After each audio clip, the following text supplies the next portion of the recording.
భారత క్రికెట్ చరిత్రలో గొప్ప ఆటగాళ్లలో ఒకడు ధోని. ఐపీఎల్లోనూ లెజెండ్ గా కొనసాగుతున్నాడు.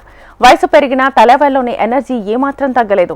ఇంటర్నేషనల్ మ్యాచ్లకు గుడ్ బై చెప్పినా ఐపీఎల్లో చెలరేగి ఆడుతున్నాడు.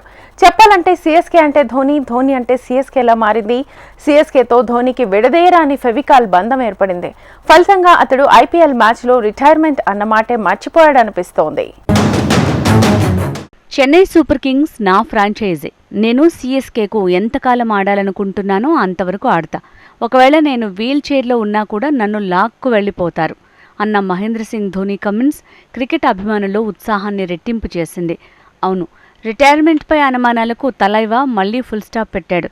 ముంబైతో మ్యాచ్కి కొద్ది గంటల ముందు మౌనం వీడారు ధోని. సీఎస్కే కెప్టెన్ రుతురాజ్ గైక్వాడ్ కూడా ధోని రిటైర్మెంట్ వాదనను కొట్టిపారేశాడు. 43 ఏళ్ల వయసులోనూ ధోని జట్టుకు ఎంతో ఉపయోగకరంగా ఉంటున్నాడన్నాడు.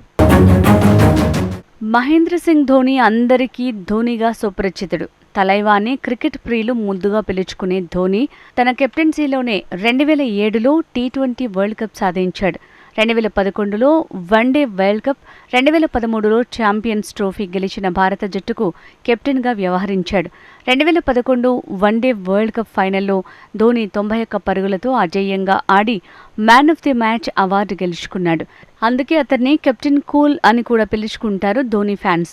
ధోని 2019లో అంతర్జాతీయ క్రికెట్ నుంచి రిటైర్డ్ అయ్యారు. అంతర్జాతీయ క్రికెట్కు రిటైర్మెంట్ ప్రకటించి 4.5 ఏళ్లు దాటినా కూడా టీమిండియా దిగ్గజ ఆటగాడు ఎంఎస్డి ఫ్యాన్ ఫాలోయింగ్ మాత్రం ఏమాత్రం తగ్గలేదు సరికదా, మరింతగా పెరిగింది.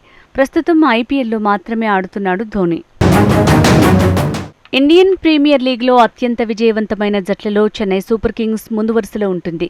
ముంబై ఇండియన్స్తో సంయుక్తంగా 5 టైటిళ్లతో అగ్రస్థానంలో ఉంది. అన్నిసార్లు ఇక్కడ చెన్నై సారథి ధోనినే. ఇప్పుడు అతడి వారసత్వాన్ని సారథిగా రుతురాజ్ గైక్వాడ్ ముందుకు తీసుకువెళ్తున్నాడు. ధోని ఇప్పటికే చెన్నై సూపర్ కింగ్స్ టీంలో ఉన్నప్పటికీ ఎప్పుడు రిటైర్మెంట్ ప్రకటిస్తాడో చెప్పలేని పరిస్థితి. ఇప్పుడు ధోని వయస్సు 43. తన వయస్సు సహచరులంతా ఎప్పుడో రిటైర్మెంట్ ప్రకటిస్తే ధోని కొనసాగుతూనే ఉన్నాడు. గాయాల బారిన పడినా కోలుకుని యువకుడిలా చెలరేగిపోవటం ధోని ప్రత్యేకత. ఏదేమైనా ప్రతి సీజన్కు ముందు కూడా ధోని ఐపీఎల్ రిటైర్మెంట్పై చర్చ జరుగుతూనే ఉంటుంది. భవిష్యత్తు గురించిన చర్చలు నడుస్తూనే ఉంటాయి. ఈ క్రమంలోనే తాజాగా రిటైర్మెంట్పై తనే స్వయంగా క్లారిటీ ఇచ్చేశాడు. ముంబైతో మ్యాచ్కి ముందు రిటైర్మెంట్పై ధోని మౌనం వీడాడు. తాను కోరుకున్నంతకాలం చెన్నైకి ఆడతానని స్పష్టం చేశారు. తాను వీల్ చైర్లో ఉన్నా సరే తనను లాక్కెళ్లిపోయి ఆడిపిస్తారంటూ సరదా వ్యాఖ్యలు చేశాడు. రిటైర్మెంట్కు తనకింకా టైం ఉందన్న ధోనిని రుతురాజ్ పొగడ్తల్లో ముంచెత్తాడు. సచిన్ 50 ఏళ్ల వయసులోనూ ఇటీవల ఇంటర్నేషనల్ మాస్టర్స్ లీగ్లో అద్భుతంగా ఆడాడని, అలాగే ధోని ఇంకా చాలా సంవత్సరాలు ఆడుతాడని ఆశాభావం వ్యక్తం చేశాడు. దీంతో తన ఫ్యాన్స్ ఫుల్ ఖుషి అవుతున్నారు.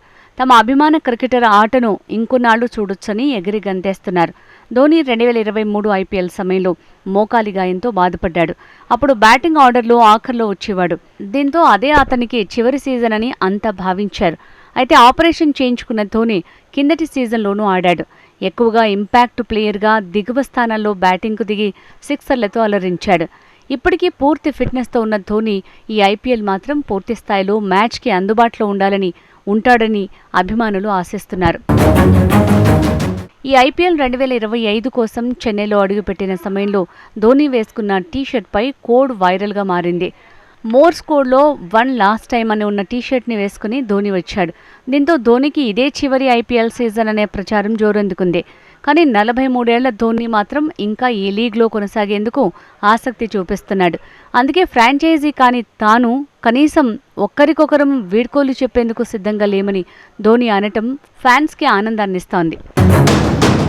2023 ఐపీఎల్ సీజన్లో మోకాలి గాయంతో పోరాడుతూనే ధోని ఆడాడు. 2024లో ఫినిషర్గా కీలక పాత్ర పోషించాడు. ఫ్యాన్స్ని ఎంటర్టైన్ చేశాడు. ధోని అడుగుపెట్టగానే స్టేడియాలు మారుమోగాయి కూడా. గత సీజన్లో ధోని భారీ షాట్లతో చెలరేగాడు. ఈ సీజన్లో కెప్టెన్గా లేకపోయినా జట్టు సభ్యుడిగా వ్యూహాత్మక సలహాలు, సూచనలు జట్టును విజయ పథంలో నడిపిస్తాయనే అభిప్రాయం సర్వత్రా వ్యక్తమవుతోంది.